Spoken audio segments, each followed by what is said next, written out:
أعوذ بالله أعوذ بالله من الشيطان الرجيم بسم الله الرحمن الرحيم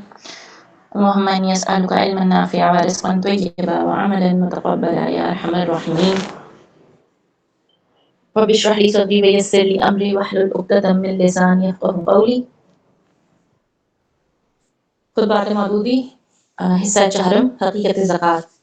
حقیقت صوم و صلات کے بعد اب چلتے ہیں ہم حقیقت زکوٰۃ آج کا ٹاپک اور پھر اس کے سب ٹاپکس زکوٰۃ کی حقیقت اجتماعی زندگی میں زکوٰۃ کا مقام انفاق فی سبیل اللہ کے احکام اور زکوٰۃ کے خاص میم زکوٰۃ آج کا ٹاپک برادران اسلام نماز کے بعد اسلام کا سب سے بڑا رکن زکوٰۃ ہے عام طور پر چونکہ عبادات کے سلسلے میں نماز کے بعد روزے کا نام لیا جاتا ہے اسی لیے لوگ یہ سمجھنے لگے ہیں کہ نماز کے بعد روزے کا نمبر ہے مگر قرآن مجید سے ہم کو معلوم ہوتا ہے کہ اسلام میں نماز کے بعد سب سے بڑھ کر زکوٰۃ کی اہمیت ہے یہ دو بڑے ستون ہیں جن پر اسلام کی عمارت کھڑی ہوتی ہے ان کے ہٹنے کے بعد اسلام قائم نہیں رہ سکتا زکوٰۃ کے معنی ہیں پاکی اور صفائی کے اپنے مال میں سے ایک حصہ حاجت مندوں اور مسکینوں کے لیے نکالنے کو زکوٰۃ اس لیے کہا گیا ہے کہ اس طرح آدمی کا مال اور اس مال کے ساتھ خود آدمی کا نفس بھی پاک ہو جاتا ہے جو شخص خدا کی بخشی ہوئی دولت میں خدا کے بندوں کا حق نہیں نکالتا اس کا مال ناپاک ہے اور مال کے ساتھ اس کا نفس بھی ناپاک ہے کیونکہ اس کے نفس میں احسان فراموشی بھری ہوئی ہے اس کا دل اتنا تنگ ہے کہ اتنا خود غرض ہے اتنا زرپرست ہے جس خدا نے اس کو حقیقی ضروریات سے زیادہ دولت دے کر اس پر احسان کیا اس کے احسان کا حق ادا کرتے ہوئے بھی اس کا دل دکھتا ہے ایسے شخص سے کیا امید کی جا سکتی ہے کہ وہ دنیا میں کوئی نیکی بھی خدا کے واسطے کر سکے گا کوئی قربانی بھی محض اپنے دین و ایمان کی خاطر برداشت کرے گا لہٰذا ایسے شخص کا دل بھی ناپاک اور اس کا وہ مال بھی ناپاک جسے وہ اس طرح جمع کرے اللہ تعالیٰ نے زکوٰۃ کا فرض عائد کر کے ایک شخص کو امتحان میں ڈالا ہے جو شخص بخوشی اپنی ضرورت سے زیادہ مال میں سے خدا کا حق نکالتا ہے اور اس کے بندوں کی مدد کرتا ہے وہی اللہ کے کام کا آدمی ہے اور وہی اس لائق ہے کہ ایمانداروں کی جماعت میں اس کا شمار کیا جائے جس کا دل اتنا تنگ ہے کہ وہ اتنی ذرا سی قربانی بھی خداوند عالم کے لیے برداشت نہیں کر سکتا وہ اللہ کی کسی کام کا نہیں وہ ہرگز اس لائق نہیں کہ اہل ایمان کی جماعت میں داخل کیا جائے وہ تو ایک سڑا ہوا عضو ہے جسے جسم سے الگ ہی کر دینا بہتر ہے ورنہ سارے جسم کو سڑا دے گا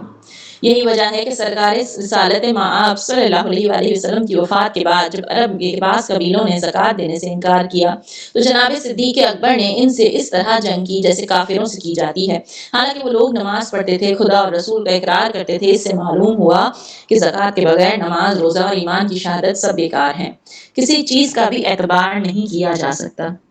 قرآن مجید اٹھا کر دیکھیے آپ کو نظر آئے گا قدیم زمانے سے تمام انبیاء اکرام کی امتوں کو نماز اور زکوٰۃ کا حکم لازمی طور پر دیا گیا ہے اور دین اسلام کبھی کسی نبی کے زمانے میں بھی ان دو چیزوں سے خالی نہیں رہا سیدنا حضرت ابراہیم علیہ السلام اور ان کی نسل کے انبیاء کا ذکر فرمانے کے بعد ارشاد ہوتا ہے سورہ انبیاء ہم نے ان کو انسانوں کا پیشوا بنایا وہ ہمارے حکم کے مطابق لوگوں کی رہنمائی کرتے ہیں ہم نے وحی کے ذریعے ان کو نیک کام کرنے اور نماز پڑھنے اور زکوٰۃ دینے کی تعلیم دی اور سیدنا اسماعیل کے متعلق ارشاد ہے سورہ مریم میں کہ وہ اپنے لوگوں کو نماز اور زکوٰۃ کا حکم دیتے تھے اور وہ اللہ کے نزدیک برگزیدہ تھے حضرت موسیٰ علیہ السلام نے اپنی قوم کے لیے دعا کی کہ خدایا ہمیں اس دنیا کا بھلائی بھی عطا کر اور آخرت کی بھلائی بھی آپ کو معلوم ہے کہ اس کے جواب میں اللہ تعالیٰ نے کیا فرمایا جواب میں ارشاد ہوا سورہ اعراف بتاتی ہے کہ میں اپنے عذاب میں جسے چاہوں گا گھیر لوں گا اگرچہ میری رحمت ہر چیز پہ چھائی ہوئی ہے مگر اس رحمت کو میں نے انہی لوگوں کے حق میں لکھوں گا جو مجھ سے ڈریں گے اور زکوٰۃ دیں گے اور ہماری آیات پر ایمان لائیں گے یعنی کہ یہ آیت ہمیں اللہ کی رحمت کے احاطے میں آنے کے لیے زکوٰۃ کی اہمیت کا بتا دیتی ہے اور زکوٰۃ کی اہمیت کہ وہ ہمیں اللہ کے عذاب سے بچا سکتی ہے سورہ اعراف آیت نمبر 156 I guess حضرت موسیٰ علیہ السلام کی قوم چونکہ چھوٹے دل کی تھی اور روپے پر جان دیتی تھی جیسا کہ آج یہودیوں کا حال آپ دیکھتے ہیں اس لیے اللہ تعالیٰ نے اتنے جلیل القدر پیغمبر کی دعا کے جواب میں صاف فرما دیا کہ تمہاری امت اگر زکوٰۃ کی پابندی کرے گی تب تو اس کے لیے میری رحمت کا وعدہ ہے ورنہ ابھی سے صاف سن رکھو کہ وہ میری رحمت سے محروم ہو جائے گی اور میرا عذاب اسے گھیر لے گا۔ چنانچہ موسیٰ علیہ السلام کے بعد بھی بار بار بنی اسرائیل کو اس بات پر تنبیہ کی جاتی رہی، بار بار ان سے عہد لیے گئے کہ اللہ کے سوا کسی کی عبادت نہ کریں، نماز و زکوٰۃ کی پابندی کریں۔ سورہ بقرہ رکوع نمبر 10، یہاں تک کہ آخر میں صاف نوٹس دے دیا گیا کہ اے اللہ نے فرمایا کہ اے بنی اسرائیل میں تمہارے ساتھ ہوں، اگر تم نماز پڑھتے اور زکوٰۃ دیتے رہو اور میرے رسولوں پر ایمان لاؤ اور جو رسول آئیں ان کی مدد کرو اور اللہ کو قرض حسن دو تو میں تمہاری برائیاں تم سے دور کر دوں گا۔ رسول اللہ صلی اللہ علیہ وآلہ وسلم سے پہلے آخری نبی حضرت عیسیٰ علیہ السلام تھے، ان کو بھی اللہ تعالیٰ نے نماز و زکوٰۃ کے ساتھ ساتھ حکم دیا، جیسے کہ سورہ مریم میں ہے کہ اللہ تعالیٰ نے مجھے برکت دی جہاں بھی میں ہوں اور مجھے ہدایت فرمائی کہ نماز پڑھوں اور زکوٰۃ دیتا رہوں اور جب تک زندہ ہوں۔ اس سے معلوم ہو گیا کہ دین اسلام ابتدا سے ہر نبی کے زمانے میں نماز و زکوٰۃ کے ان دو بڑے ستونوں پر قائم ہوا ہے اور کبھی ایسا نہیں ہوا کہ خدا پر ایمان رکھنے والی کسی امت کو بھی ان دو فرضوں سے معاف کیا گیا ہو۔ اب دیکھیے حضرت محمد مصطفیٰ صلی اللہ علیہ وآلہ وسلم کی شریعت میں یہ دونوں فرض کس طرح ساتھ ساتھ لگے ہوئے ہیں۔ قرآن مجید کھولتے ہی سب سے پہلے جن آیات پر آپ کی نظر پڑتی ہے وہ کیا ہیں؟ یہ ہیں کہ یہ قرآن اللہ کی کتاب ہے، اس میں کوئی شک نہیں ہے، پرہیزگاروں کو دنیا میں زندگی کا سیدھا راستہ بتاتا ہے اور پرہیزگار وہ لوگ ہیں جو غیب پر ایمان لاتے ہیں اور نماز پڑھتے ہیں اور جو رزق ہم نے ان کو دیا ہے اس میں سے خدا کی راہ میں خرچ کرتے ہیں۔ پھر فرمایا کہ ایسے ہی لوگ اپنے پروردگار کی طرف سے ہدایت یافتہ ہیں اور فلاح ایسے ہی لوگوں کے لیے ہے، یعنی جن میں ایمان نہیں اور جو نماز و زکوٰۃ کی پابند نہیں، وہ نہ ہدایت پہ ہیں اور نہ انہیں فلاح نصیب ہو سکتی ہے۔ وہ نماز جسے ہم فارمیلٹی کے طور پہ پڑھتے ہیں، اگر وہی ہماری صحیح نہیں ہو تو ہماری تو آئیڈینٹی خطرے میں ہے۔ اور کتنے ہی لوگ ایسے ہیں جہاں یہاں بنی اسرائیل کا ذکر ہے تو آج ہمارے معاشرے میں، مسلمان معاشرے میں کتنے لوگ ایسے ہیں جو زکوٰۃ سے بھاگتے ہیں۔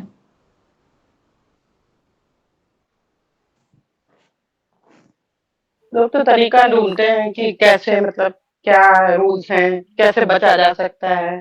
جیسے ٹیکس سے بچنے کے ڈھونڈتے ہیں نا، گورنمنٹ سے کوئی ٹیکس نہ دینا پڑے، ایسے وہ زکوٰۃ میں بھی ڈھونڈتے ہیں کہ یہاں سے بچ جائے وہاں سے بچ جائے۔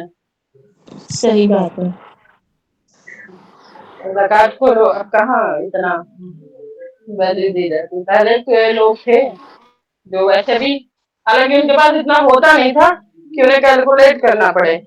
پھر بھی وہ آگے رہتے تھے زکوٰۃ میں۔ ہم لوگوں کو یہ موٹیویشن پیدا کرنا چاہیے دوبارہ سے اور اپنے بچوں میں ڈیولپ کرنا چاہیے، اور ان کے اندر یہ بھی کہ آپ خود بھی کرو اور موقع لگے تو جب بھی موقع ملے تو دوسروں کو بھی اس کی دعوت دو۔ پر ایک تو یہ مسئلہ ہے کہ چلے زکوٰۃ دینے والے لوگ، پھر جو لینے والے لوگ ہیں نا وہ بھی بڑا مسئلہ بنے ہوئے ہیں۔ تو پراپرلی ایسا کام ہونا چاہیے کہ یہ جو حقدار ہے نا ان تک پہنچ پائے۔ مطلب ہم کہاں ہی ڈھونڈ لیں گے ایسے لوگوں کو، ہمیں تو جو ایزیلی اویلیبل ہوتا ہے ہم وہاں پکڑا دیتے ہیں، مسجدوں میں دے دیتے ہیں یا ایسے دے دیتے ہیں، تو ان لوگوں تک پتہ نہیں پہنچتی ہے نہیں پہنچتی ہے، ہم نہیں کہہ سکتے۔ یہ ہمارا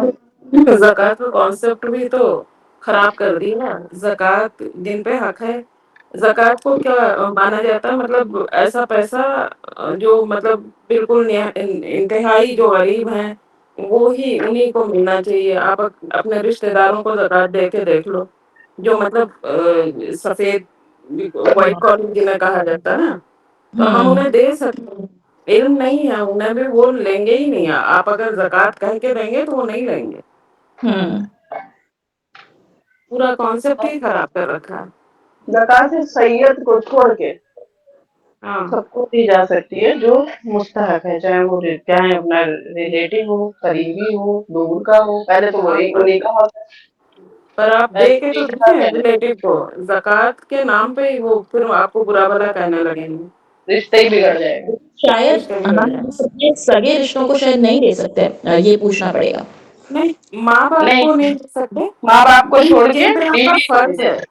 ہاں جو آپ ماں باپ کو، بیوی بچوں کو چھوڑ کے۔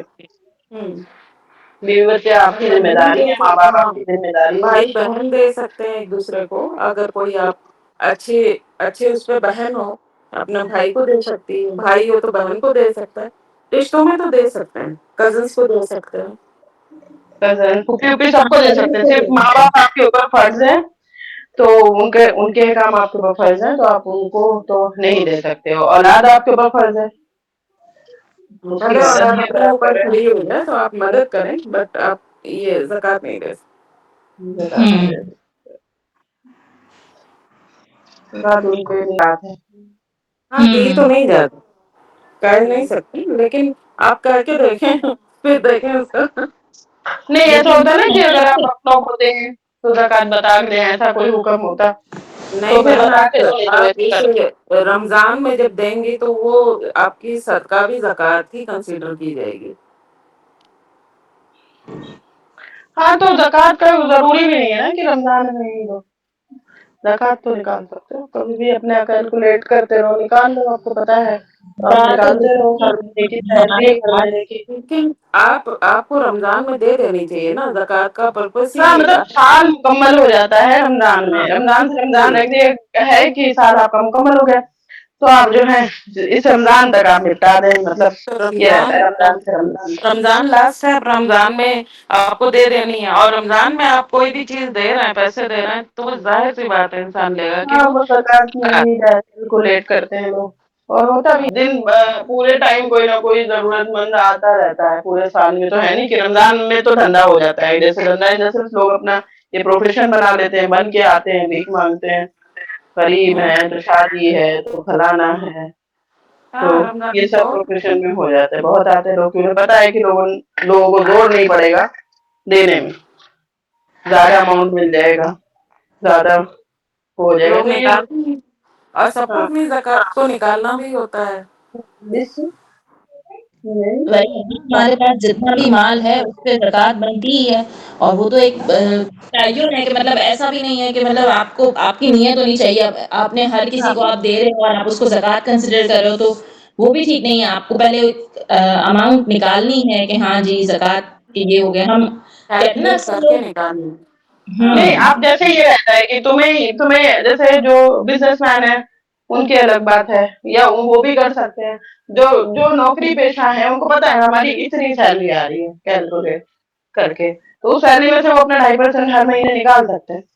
ہاں وہ اپنی آسانی کے لیے کر سکتے ہیں وہ کام۔ اپنے آسانی کے لیے نکال لیں ہر مہینے، پھر باقی بعد میں کیلکولیٹ کر کے رمضان میں بھی لوگ زیادہ آتے ہیں تو ظاہر سی بات ہے دینا تو ہوگا۔ لوگوں کے پاس جیسے گولڈ ہے یا پراپرٹیز ہیں یا جو بھی ایسی چیزیں ہیں، تو ہمیں آئیڈیا تو ہوتا ہی ہے نا کہ ہاں بھائی ہمارے پاس اتنا ہے، اتنا نہیں، اتنا جائے گا، تو اس حساب سے آپ کو تیار نہیں چاہیے کہ آپ نکال سکو، کہ آپ اینڈ وقت پہ یہ نہ بولو کہ میرے پاس تو ہے نہیں اب میں بیچ نہیں سکتا، کیونکہ ہمیں تو حکم ہے کہ آپ کو بیچ کے بھی نکالنی ہے۔ ہاں اب بیچنا کون چاہتا ہے، اب زکوٰۃ کے لیے تو ویسے بھی کوئی نہ بیچے، چلے تو آگے یہ چلتے ہے کہ آپ اپنا پہلے کیلکولیٹ کر لیں، اور مطلب اس سال ہم نے کیلکولیٹ کیا، بس ریٹ آپ نے دیکھنے ہیں، آپ کے پاس 10 تولہ 50 تولہ ہے، جتنا بھی ہے، بس آپ نے ایک بار ریٹ دیکھنا ہے کہ کتنے بڑے، اور اس کو اس میں ایڈ۔ چلیں آگے چلتے ہیں۔ اس کے بعد سورہ بقرہ کو پڑھتے جائیے، چند صفحوں کے بعد پھر حکم ہوتا ہے، یعنی نماز کی پابندی کرو، زکوٰۃ دو، رکوع کرنے والوں کے ساتھ رکوع کرو، جماعت کے ساتھ، یعنی جماعت کے ساتھ نماز پڑھو۔ پھر تھوڑی دور آگے چلتے اسی سورہ میں ارشاد ہوا کہ نیکی محنت اس کا نام نہیں ہے کہ مشرق یا مغرب کی طرف منہ کر لیا، بلکہ نیکی اس شخص کی ہے جس نے اللہ اور آخرت اور ملائکہ اور کتاب الہی کو پیغمبروں پر ایمان رکھا، اللہ کی محبت میں سے نے اپنے حاجت مند رشتہ داروں اور یتیموں اور مسکینوں کو، مسافروں اور سائلوں پر اپنا مال خرچ کیا، اور قرض یا اسیرے سے گردنیں چھڑانے میں مدد اور نماز کی پابندی کیا، زکوٰۃ ادا کی، اور نیک لوگ وہ ہیں جو عہد کرنے کے بعد اپنے عہد کو پورا کریں، اور مصیبت اور نقصان کی جنگ کے موقع پر صبر کے ساتھ، نقصان اور جنگ کے موقع پر صبر کے ساتھ راہ حق پر ڈٹ جائیں، ایسے ہی لوگ سچے مسلمان ہیں اور ایسے ہی لوگ متقی اور پرہیزگار ہیں۔ پھر آگے دیکھیے سورۃ المائدہ میں ارشاد ہوتا ہے کہ مسلمانوں تمہاری حقیقی دوست اور مددگار صرف اللہ اور رسول اور ایماندار لوگ ہیں، یعنی ایسے لوگ جو نماز پڑھتے اور زکوٰۃ دیتے اور خدا کے آگے جھکتے ہیں، بس جو شخص اللہ اور رسول اور ایماندار لوگوں کو دوست بنائے وہ اللہ کی پارٹی کا آدمی ہے اور اللہ کی پارٹی ہی غالب ہونے والی ہے۔ اس عظیم الشان آیت میں ایک بڑا قاعدہ بیان کیا گیا ہے۔ سب سے پہلے تو اس آیت سے آپ کو معلوم ہو گیا کہ اہل ایمان صرف وہ لوگ ہیں جو نماز پڑھتے اور زکوٰۃ دیتے ہیں۔ ان دو ارکان اسلام سے جو لوگ روگردانی کریں ان کا دعویٰ ایمان ہی جھوٹا ہے۔ پھر اس آیت سے یہ معلوم ہوا کہ اللہ اور رسول اور اہل ایمان کی ایک پارٹی ہے اور ایماندار آدمی کا کام یہ ہے کہ سب سے الگ ہو کر اس پارٹی میں شامل ہو جائے۔ جو مسلمان اس پارٹی سے باہر رہنے والے اسی شخص کو خواہ وہ باپ ہو، بھائی ہو، بیٹا ہو، ہمسایہ، ہم وطن ہو یا کوئی بھی ہو، اگر وہ اس کو اپنا دوست بنائے گا،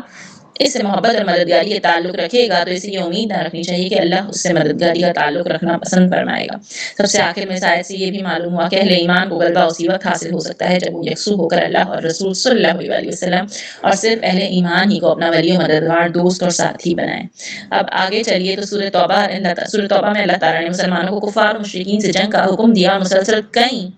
رکوعوں تک جنگ ہی کے متعلق ہدایت دی۔ اس سلسلے میں ارشاد ہوتا ہے کہ پھر اگر وہ کفر و شرک سے توبہ کر لیں، ایمان لے آئیں اور نماز پڑھیں اور زکوٰۃ دیں تو وہ تمہارے دینی بھائی ہیں۔